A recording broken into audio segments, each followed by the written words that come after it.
Well, welcome to another edition of the Christian Forum on Israel-Palestine. I'm one of your hosts, Michael Thompson, editor at Whip and Stock. Israel's assault on Gaza has left most of the strip reduced to rubble. We've seen photos, we've seen videos, there have been entire documentaries demonstrating this. With most of the medical system now destroyed or barely functioning, medical teams are struggling to save lives. Israel's campaign of starvation compounds this suffering, leaving children malnourished, sick, untreated.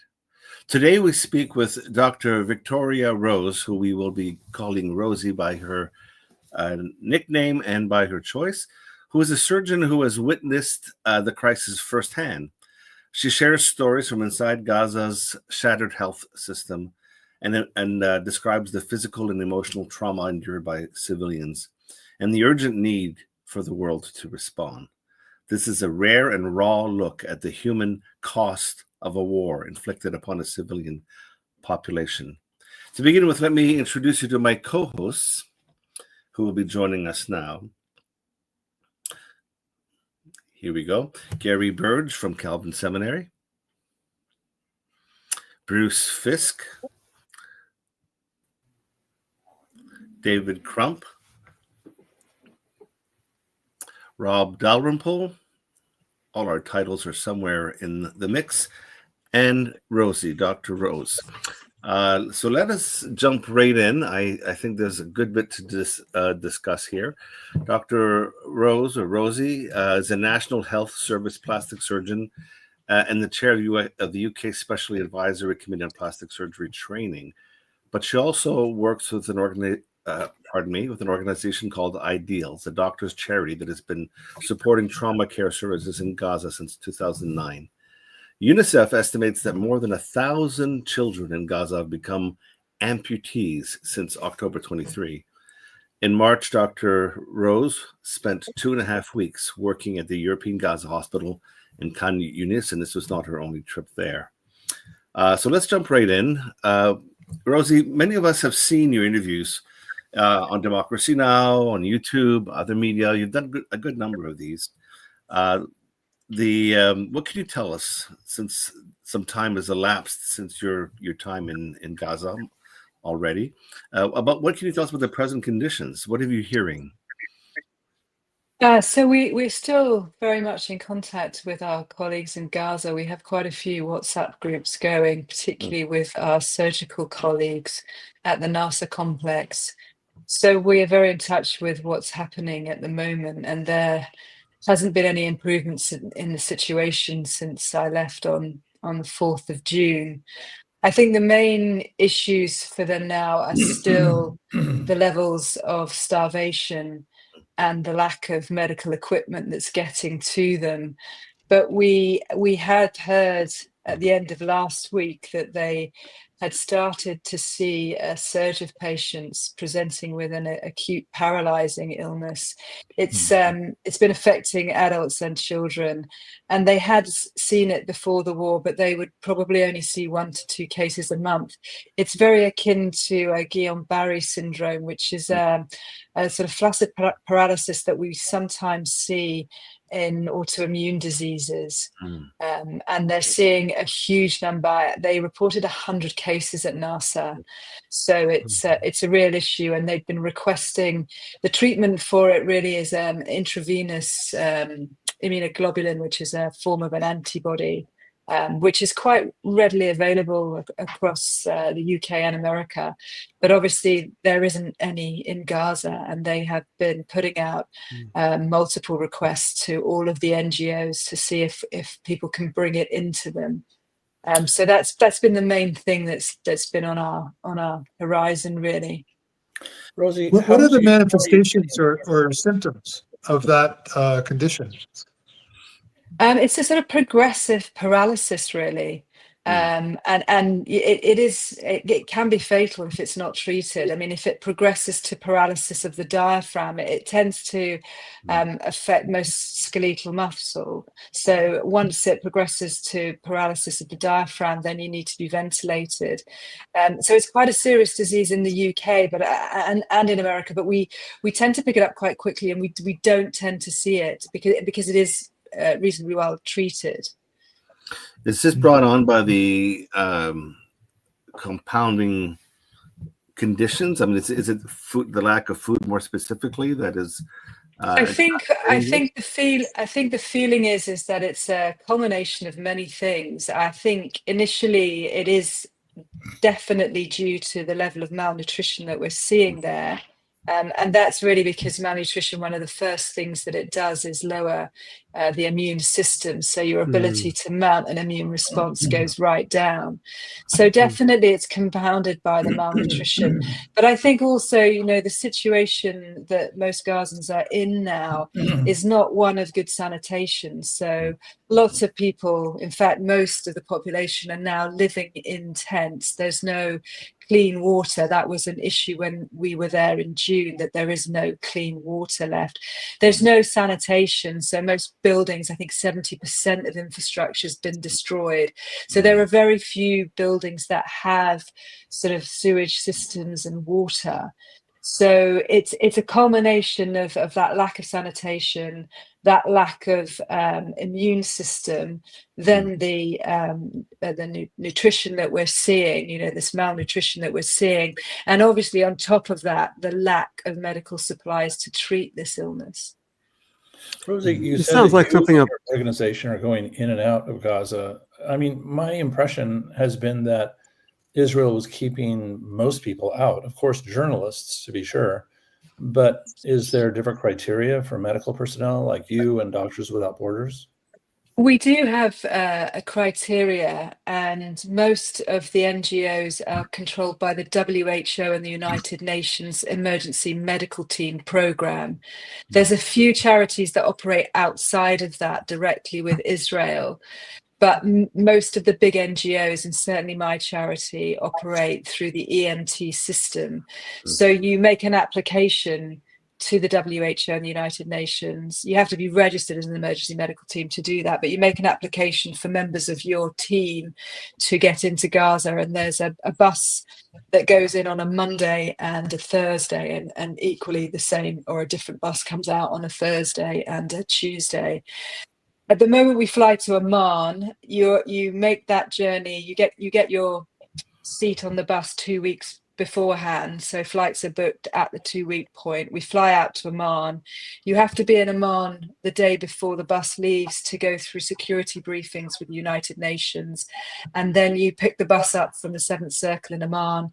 That takes you to Jordan, to that side of the Allenby Bridge. You do a check with the Jordanian immigration there. Your bags are taken off the bus, they're x-rayed, you're put back on the bus, and then you drive across the Allenby Bridge into Israel. And at that point, you're checked again, you're x-rayed, your bags are separated from you and checked by Israeli customs. And then you are decanted onto a separate bus that is escorted by COGAT, who are the Coordination for Activities in the Occupied Palestinian Territory. They're a branch of the IDF, and the local Israeli police. They convoy the bus from the Allenby Bridge to whichever crossing you're going to make in Gaza. And as you're not given permits to enter Israel, you're not allowed off the bus for any reason whatsoever. And that's made very clear to you when you get on. We have been entering through Kerem Shalom, which is the crossing. It's probably the biggest crossing apart from Eraz. And it's very far down the south of Israel. It's almost at the Rafah border with Egypt, and you enter there, and at that point you're decanted into UN armoured vehicles that are sent by the UN staff within Gaza. You put a flak jacket and a tin hat on, and you get in the bus and you get in the cars, and then from there there's a convoy into Gaza, and normally we're taken to OCHA's training centre in Deir Bella, where we're all decanted. There's another briefing there, and then we're picked up by our respective teams and taken to the hospitals that we're working at. So it's quite a rigmarole to get in, but the main issue that we have is, although the United Nations and the WHO are very good at allocating us seats on the bus, and most of the charities are given a quota every week, we still have to wait for final approval from COGAT to actually get on the bus, and that's not given to you until the night before you travel. And at the moment, COGAT are denying over 50% of all medical personnel. So that's doctors mainly, but it does affect nurses as well, but mainly doctors, specifically surgeons. Over 50% of them are being denied entry the night before. And what's happened this week is 3 of the charities that undertake quite a lot of work in Gaza have been deregulated by COGAT. So if you are a charity and you're working in Gaza, COGAT require you to fill in quite a bit of paperwork about what you're doing, particularly if you have bases in Gaza and you employ local Palestinian staff. And we've just found out that the paperwork submitted by Medical Aid for Palestine and PalMed, who are an American charity, has been insufficient, and they have both been deregulated by COGAT, which means that all of their missions for August and September have been cancelled. The other charity that has also been banned, well, not banned, but they have a special relationship with COGAT, so they travel outside of the UN WHO system, and that's Rahma, and they've just been told that their relationship with COGAT has ended and that they are not allowed to request deconfliction to enter Gaza. So that's quite a very helpful picture to demonstrate how, and it's very much in keeping with what we've known about the degree of hyper control even before October 7th for movement, but this is another level yet. This dropping down of medical staff. I mean, I kind of know the answer before you even say it, but what do you think will be the impact on the efforts to bring some relief into this war zone? Well, I think it's hugely going to impact what is deliverable in Gaza now, because a lot of the services are dependent on international aid and specifically international medical personnel. Gaza doesn't actually have a plastic surgery training program. Plastic surgery is a specialty section of surgery that is we have training programs all over the world. In the UK, we have one training program in plastics that covers the UK and Ireland. And it's a 6-year training program. And we take a very small number of people onto that. But in Gaza, they've never been in a position to start a training program. And that was a lot of my charity's work before this war, was trying to start a training program for them. And what we know, and what the Ministry of Health are continually telling us, is that every time an international plastic surgeon leaves Gaza, they have no one to cover them until the next one enters.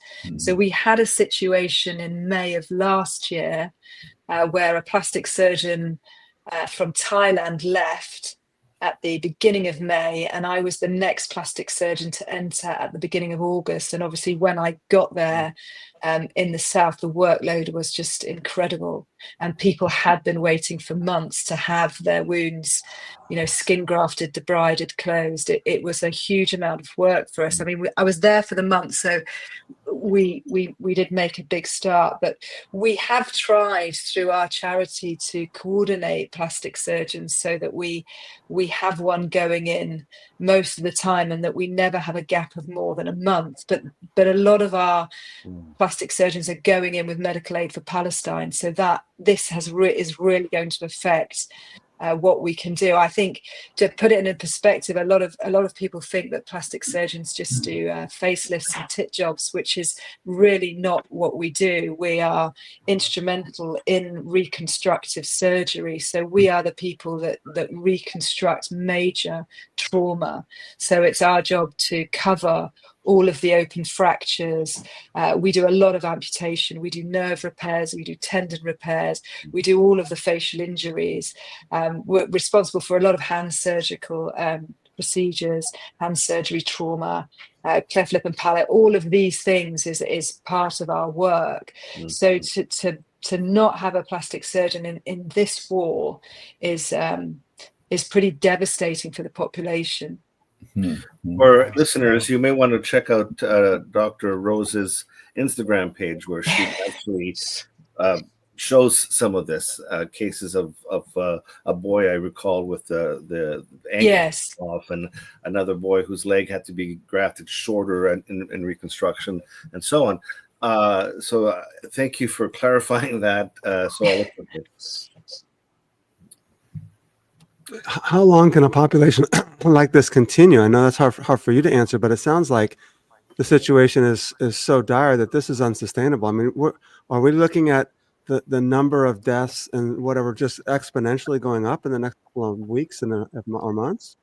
Yes, I think we are. I mean, we had thought that the situation would come to crisis point, but I think every time it gets near total crisis, there is a drip of aid comes in. So with the call of malnutrition, we have seen a small amount of aid come in the form of food drops, which, believe it or not, has made a difference and will perpetuate life for a little bit longer. But obviously, all the time, we're losing a substantial number of the population to malnutrition.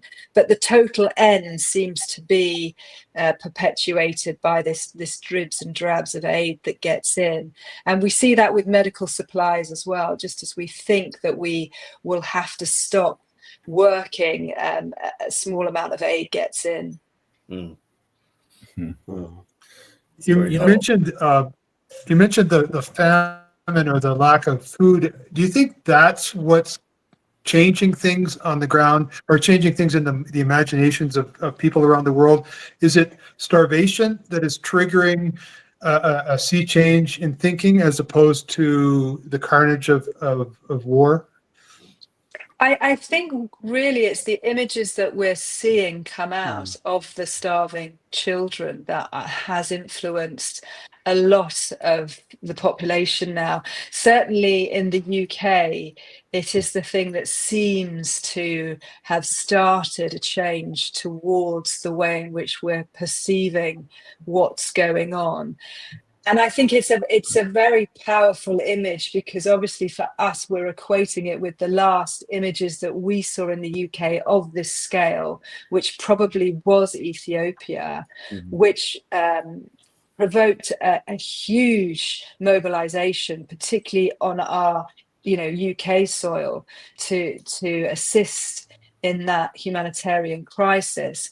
And I think that it is then making it a little bit easier to draw the comparisons of a lot of people are equating it to the sort of state of the population that we saw being released from the concentration camps in Germany, which I think is making it slightly easier to draw those comparisons to what has been happening to the Palestinians. So yes, I mean, my feeling is that this enforced starvation is probably doing the most harm to Israel's reputation in this war. It strikes me that the damage here is not just simply to the bodies that you're working with, but how do children handle the trauma? Or maybe it's true with adults too. How does the population handle this level of trauma? Do you see this as a factor? Will the next generation or two or three suffer, well, I guess, mental health issues? I mean, it's slightly outside of my area of expertise, but it's definitely something that a lot of the NGOs have been discussing. And certainly when we were in Gaza in August for that month, we were working very closely with MSF, who were sending a regular psychotherapist to Nasa complex to support the local teams of psychotherapists. And there has been a lot of talk now of the need for psychiatric and psychological support for these people. I think in the immediate moment, the drive to survive is probably stopping us from seeing the effects of this. But I think once we have a ceasefire and there is a long-term plan, that workload is going to be immense. Yeah, I think so. Yeah. So one of the things that we hear about is the lack of medical facilities and medical equipment and anesthesia. I know on your Democracy Now! Interview a couple months back, you mentioned the fact that your anesthesiologist had to go somewhere. I thought there was no anesthesia. Can you give us a little bit of an idea? What is the medical situation like there, the conditions of the hospitals and equipment and supplies?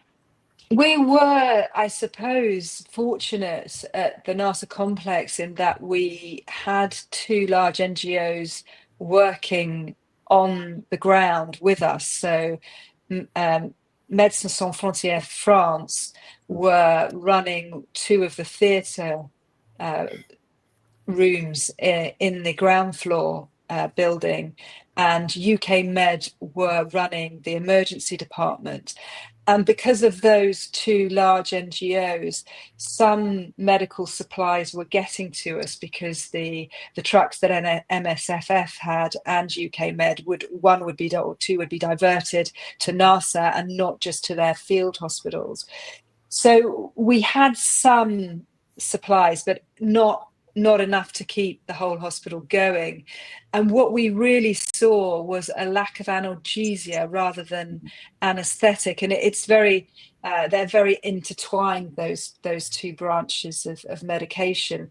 So in the United Kingdom and in America, when we do a procedure such as an amputation, we would use a local anesthetic, something like Marcaine or lignocaine, in addition to the general anesthetic. So you would infiltrate the area you've been operating on with this local anesthetic so that when your patient wakes up, they are numb in that area, and a gradual pain starts gradually that you can then control with other oral pain-killing or analgesic agents. And that's the best way of managing pain, to get on top of it before it reaches a climax point. And what we were up against in NASA was the lack of analgesia, some of which was local anesthetic, but we had no local anesthetic, and we had no analgesia. We had basically paracetamol, and that was it. And so everybody that we operated on would wake up in pain, and that would include the children. And that's very difficult, I think, to operate in those situations when you can't humanely relieve somebody's pain. Speaking of we spoke a lot about the trauma, rightly so, of the population and the patients. I can't help but thinking of the trauma experienced by doctors who have to keep working. You in a concentrated way, but some of the staff that are trying in these impossible conditions. I'm not quite sure how to formulate the question correctly, but maybe you can describe the survival mode mental space one has to be in to successfully make some difference in these theaters. I think for all of us, we go knowing that we have a job to do, which you become very focused on for the time that you're there. And certainly our missions have never been more than 4 to 5 weeks, and that really is very doable, knowing that you have just got to get through a short period. And so while you're there, I think that isn't really a huge problem. Your mental health is not really affected, because your aim is to achieve as much as you can to improve the situation for others. And I think particularly for me, when I've left, it doesn't really stop in terms of workload that I need to do to keep things going. So this week we've met with the Foreign Office here in the UK. Last week we had a lot of meetings with government.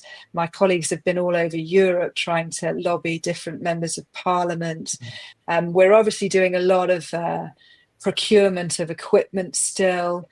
We're putting together the mission that's leaving in August. We've got a lot of briefings. The charities had, AGMs and other crisis meetings. So at the same time as my day job, I still feel like I'm doing a lot of work for Gaza. So I haven't really had the time to stop and think about what we've seen and what we've been doing. And I'm asked the question a lot, and I always say, well, I think, if we get a ceasefire and an end to this, then everything I've seen and done will be worth it. And I'm hopeful that I won't have an issue with it. But I think the real issue is my Palestinian colleagues, who are very much in the same situation now, in that they are very few and far between. So that the body of people that are able to deliver these services, the nurses, the doctors, they've been depleted. We know a lot of our colleagues have gone missing. A lot of them have been forced to evacuate. So the number left on the ground actually delivering the work is very small. And I think for them, they are feeling a responsibility to serve their population. And in the same way that we have kept going, they have tried to keep going. I think what's making it difficult now is the level of malnutrition, which doesn't only affect you physically, but also has huge effects on your mental capability, on your sleep, on your mood.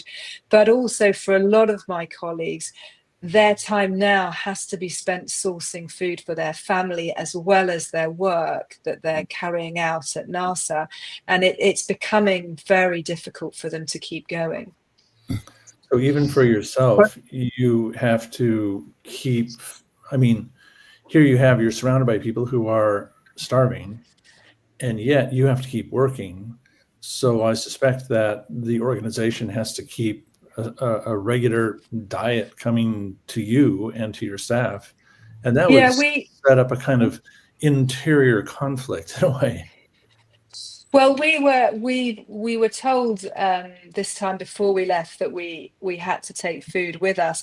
I think in the March when we first went in, we did take food with us because we weren't certain of the situation, and actually we went during Ramadan, and we were fed a lot by our local colleagues who, every time that the fast breaks, one of the big celebrations is to eat as much as you possibly can, and so although that was not as it was before the war, lots of people were still making sweets and cakes, and so the food situation wasn't too bad.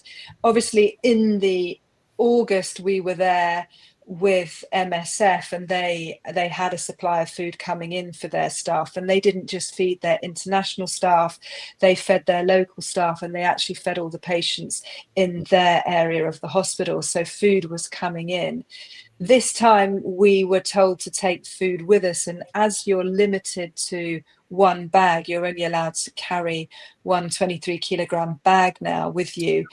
We had all packed very small quantities of, I suppose, it was almost like camping food, or that kind of expedition meals that you just add water to. And that's what we all had on us. And I think, we all lost a considerable amount of weight while we were away. And any spare food we had at the end, we gave to our colleagues. And actually, we gave a lot of our food away. But there is only so much food you can carry with you anyway, even if you're feeding yourself and your colleagues. Now, this would be an Israeli sort of border check too. It's an Israeli rule that you can only carry in so much. Yeah, and we have heard, and I have had it validated by several of my colleagues that Israel were even going to the extent of removing baby formula from some of the medics that were traveling in the last mission that went in June. So 2 of my colleagues had baby formula removed from their bag. Mm-hmm. I'd like to change. I'm thinking that the work you're doing after you get home on social media with interviews is almost as important as the work that you do in Gaza. Is that how you see it? I mean, do you feel a responsibility to have a visibility to carry the message, to take as many interviews as possible, or is this just annoying and a distraction from what you really want to be involved in? I think my probably attitude has changed a lot to that. When we were going in, obviously before the war, I joined the charity in 2018 and started going to Gaza then, and we were very much under strict instructions not to talk about what we were doing and not to say anything that may jeopardize us going in. And at that time we were trying to get a team into Gaza every month because we were running training programs. So I don't think I really had any social media presence at all at that stage. When we went after this war started, I was asked by one of the British television news channels to record a video diary, purely because one of the presenters is a friend of a friend from school. So she said she would be able to air it, and that's what started me filming us and filming what we were doing. When we came back in March, that was sort of aired maybe twice, and I think we didn't really push it any further. We used a lot of the footage when we were trying to raise money for the next mission. So we do run events as a charity to try and fund the missions, and that was the main use of the footage that we'd taken. But this time, I think that there was a huge sea change in what we were seeing and what you were being told at home. And for some reason, there seemed to be a massive difference in the level of information. And for me, it was to do with one of the GHF shootings where we had 28 dead bodies delivered to the emergency room. And by the end of play, we'd had 200 people with gunshot wounds. And when we discussed this with an interviewer that contacted me, the first phrase they used was, Israel said they haven't shot anyone. And that was very concerning for me, standing in this situation with so many people who'd been shot.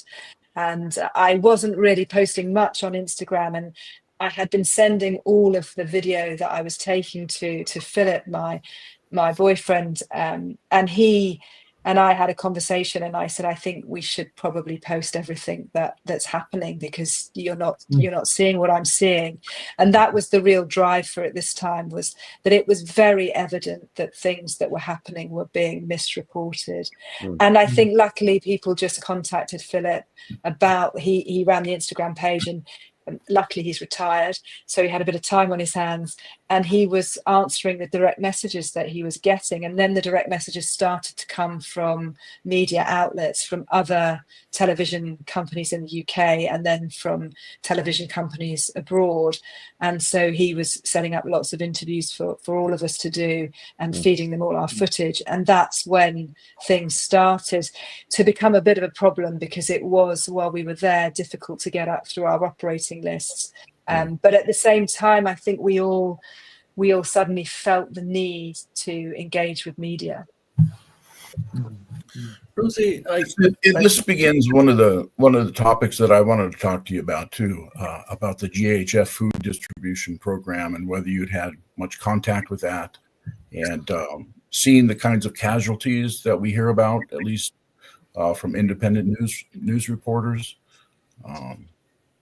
Yes, the first shooting was on the 1st of June, and we woke up to Al Jazeera on the radio, on the television screen in the accommodation that we were staying in, which is part of the intensive care unit that had been converted into a dormitory for the international doctors. And we were up at sort of 6:30. That the bombing normally starts at about 4 a.m., but that it had been on the news since about 3 o'clock in the morning, because it kicked off at that time. And it appears that the Palestinians were asked to present at one of the distribution sites in Rafah, so on the coast, but far south, not near the Egyptian border. It's a militarized zone. It's a stronghold for the IDF since May of 2024. So the Palestinians did know that they were walking into a militarized area. But obviously they're collecting food and they didn't expect to be shot. And it became apparent that the GHF staff were not expecting the crowds that developed. And I think the crowds developed because they knew the site opened at 7 and a lot of them wanted to be at the front of the queue. And then there seemed to be some crowd control issues. And then the shooting started. So we know that we didn't receive the bulk of the injured because we weren't the closest medical facility.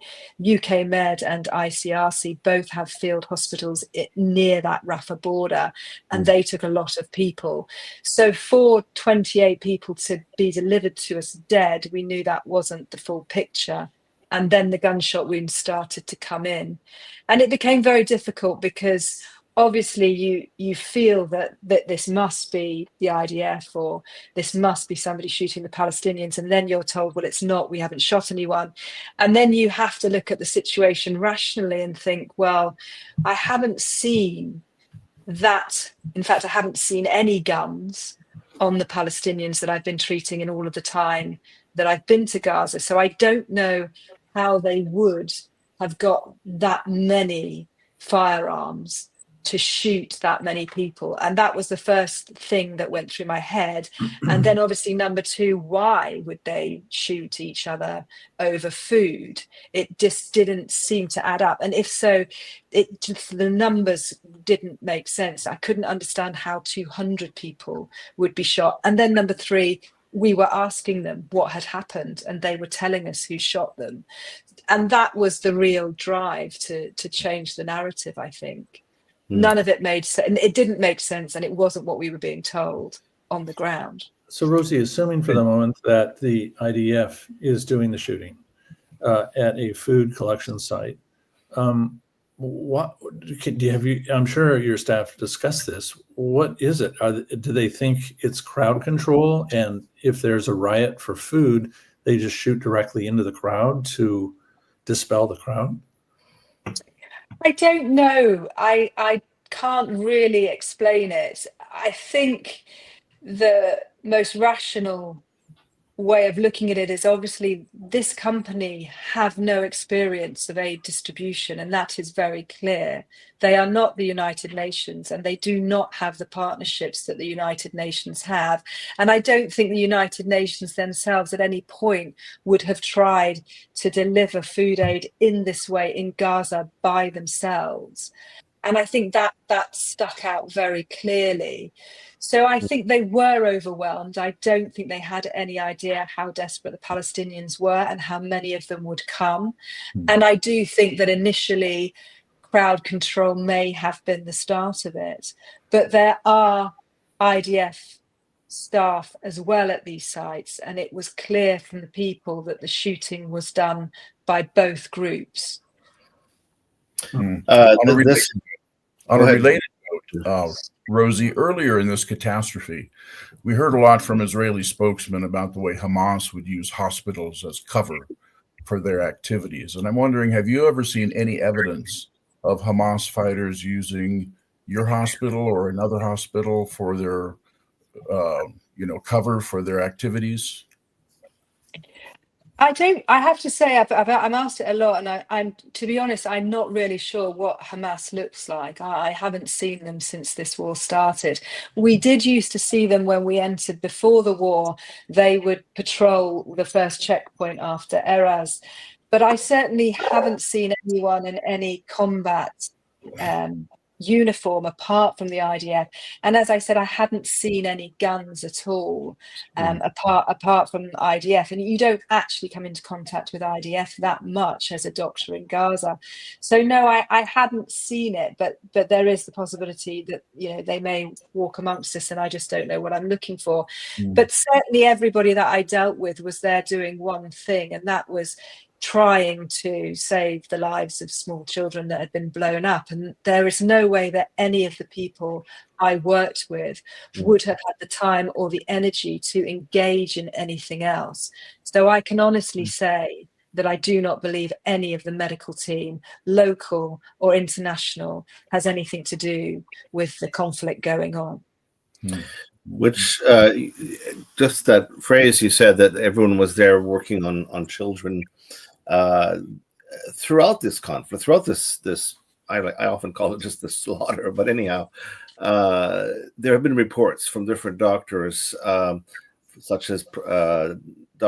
Nizam Mahmoud, who cited evidence, in their view, that children were deliberately targeted. Children were, by sharpshooters, by drones, and the evidence cited varied. Like, for instance, just the amount of shots to children that were like headshots or square center chest shots, kind of the sharpshooter evidence of a sharpshooter.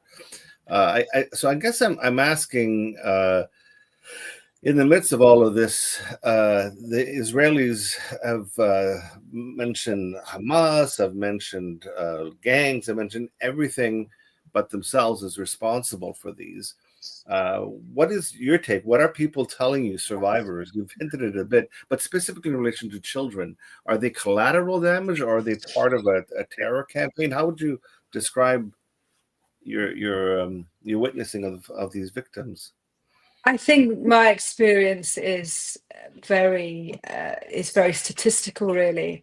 I did see shootings at the beginning of the war. We had two children that I treated on the first day I got there that had been shot by quadcopters. And as the war has progressed, we've seen less and less children hit by quadcopters. And the feeling is that now the children are much more aware of the warfare. And when they hear a drone, they tend to hide.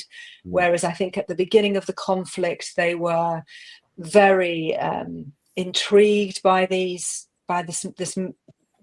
drones. Now what we're seeing is mainly blast injuries and the consequences of blast injuries.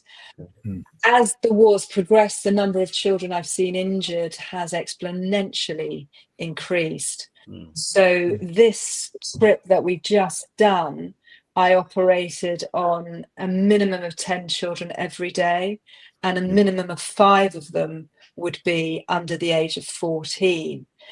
So for me, the statistics just speak for the demographic of the population. And particularly when you look at other wars like Ukraine, where the child mortality from the war has been 0.3%, the mortality from the war in Gaza is approaching 40% for children. So, and I think when you look at the people that I've treated, they have been men, women, children, and the elderly, and they have been in a similar demographic to the proportions of those people in the Gazan population. So we would say now that before the war, almost 50% of the population was under the age of 16. And in my last trip, 50% of everyone I treated was under the age of 16. And that statistic makes it a little bit harder to accept that this is a targeted attack on a terrorist organization, as opposed to the blanket bombing of the population. I don't care who leads in this question, but given our time, and Gary, carry on with your question first, but I'd like us to pivot and ask soon questions relating to the war on the medical establishment itself. But I interrupted you, Gary. Just as so Rosie, one of the impressions that many of us have is that here's Gaza, of course, completely contained, controlled by the IDF, and just outside of Rafah or something are enormous loads of food, medical equipment, trucks lined up. So is that the correct image, that actually there could be a resupply to Gaza fairly rapidly? The supplies are there, but they're just kept out. Yes, I think that's true.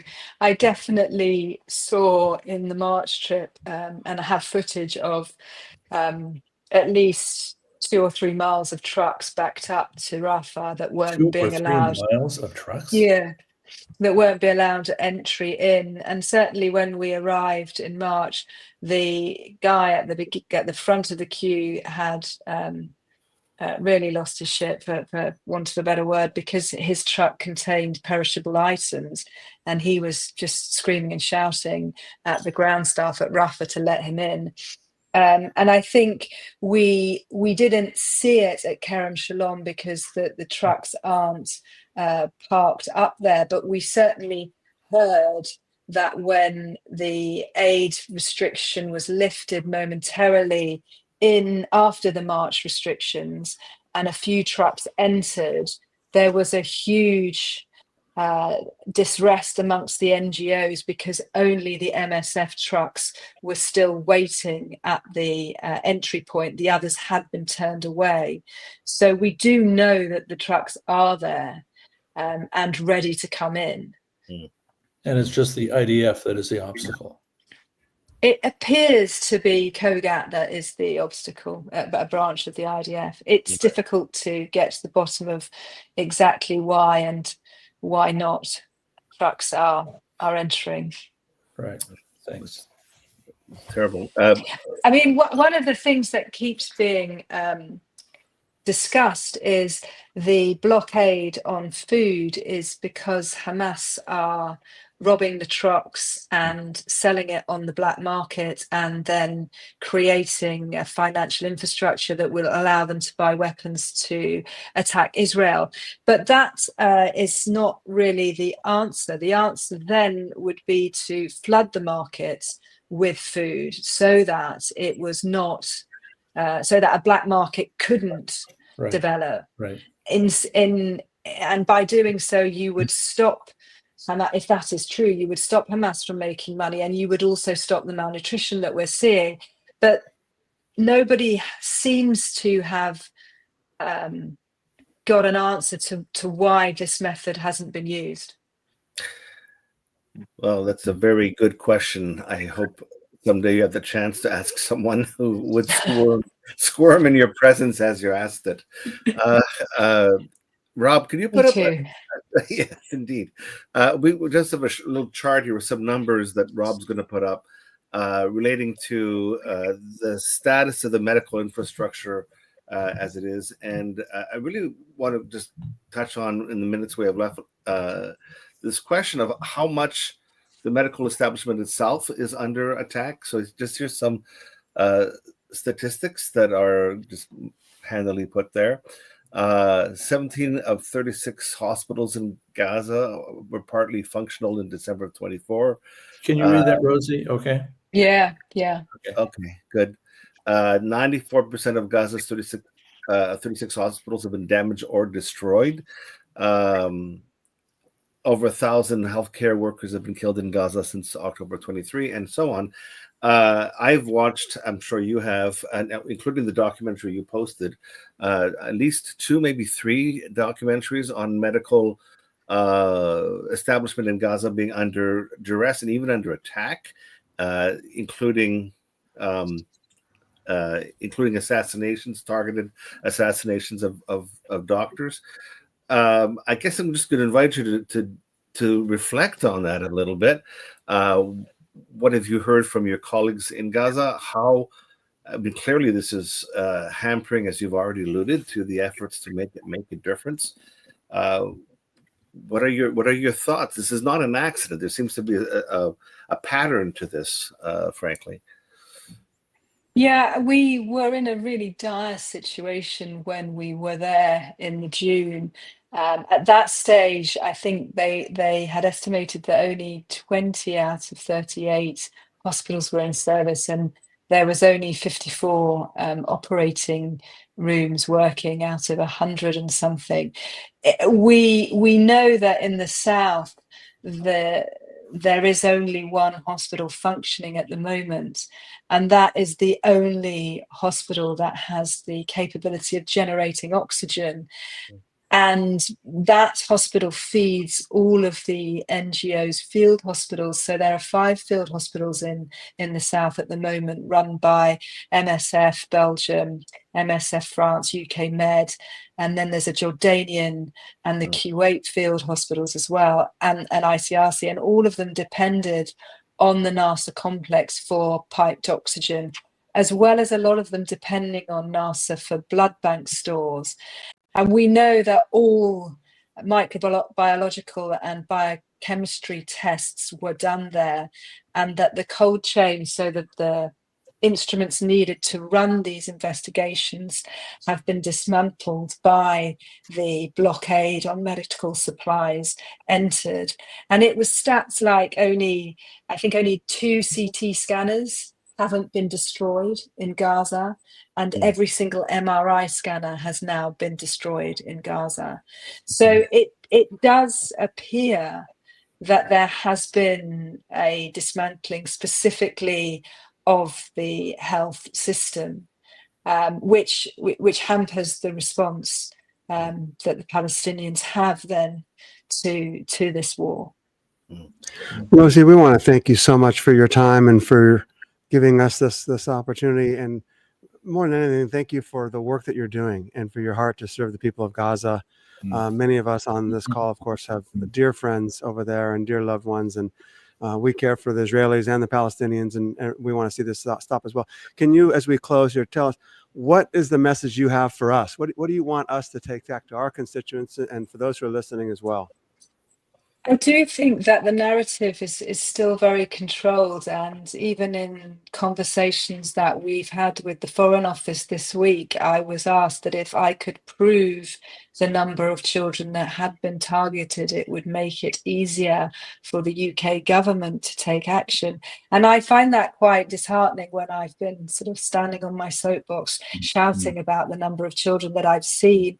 But I do feel that although I am saying what I'm saying, we're still probably all in an echo chamber where the people that want to hear and the people that are interested are all subscribing to that social media algorithm. Right. And really what we need to do is to get the message out to the broader population that are still, looking at puppies and kittens on their Instagram feeds, because it's these people that just don't know what's going on. And I know that sounds incredible, but I think when you look at mainstream news, it's really only since June that the UK media has been giving Gaza the airtime it deserves. And still now it's not enough when we look at the atrocities that are happening. And certainly I feel that America is in a situation a few months behind us.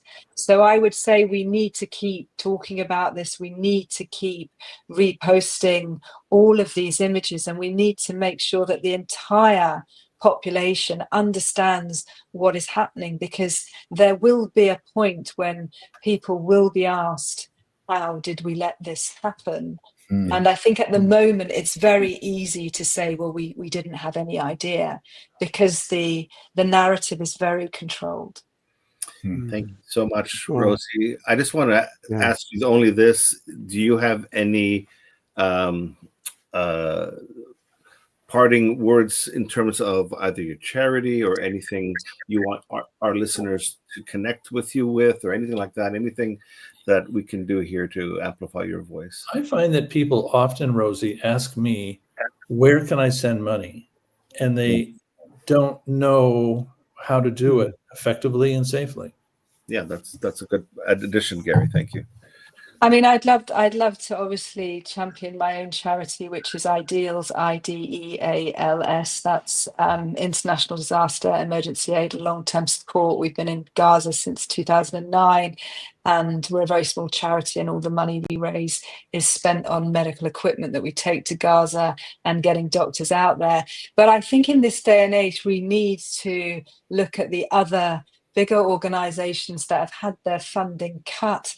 People like the WHO, who have just had a third of their funding cut, making their work absolutely impossible. And they are a massive organization in Gaza with the United Nations. The United Nations are also being ostracized themselves and have had a lot of their donations have gone down. Obviously, there's, UNRWA, OCHA, all of these organizations depend on government funding. And right now, that is being withdrawn left, right, and center. So I think if you want to give money, we should be looking at those organizations that have a track record of doing so much good in situations like this, whose abilities are being hampered by their funding. In our website, Rob, where we host the chats, in comments, could we list some of these? Yeah. Yeah, sure. Let's Yeah, we'll do it on our YouTube. So we want to thank everyone for tuning in today. Thank you so much. Please subscribe to our channel so we can get more live streams and just get this message out. And again, just take what Rosie has given to us and let everyone know. We've got to end this mindless thing. So thank you so much for your time, Rosie. We appreciate it so much. Thank you so much. Thanks very much for having me. Thank you. Yeah, it's our great pleasure.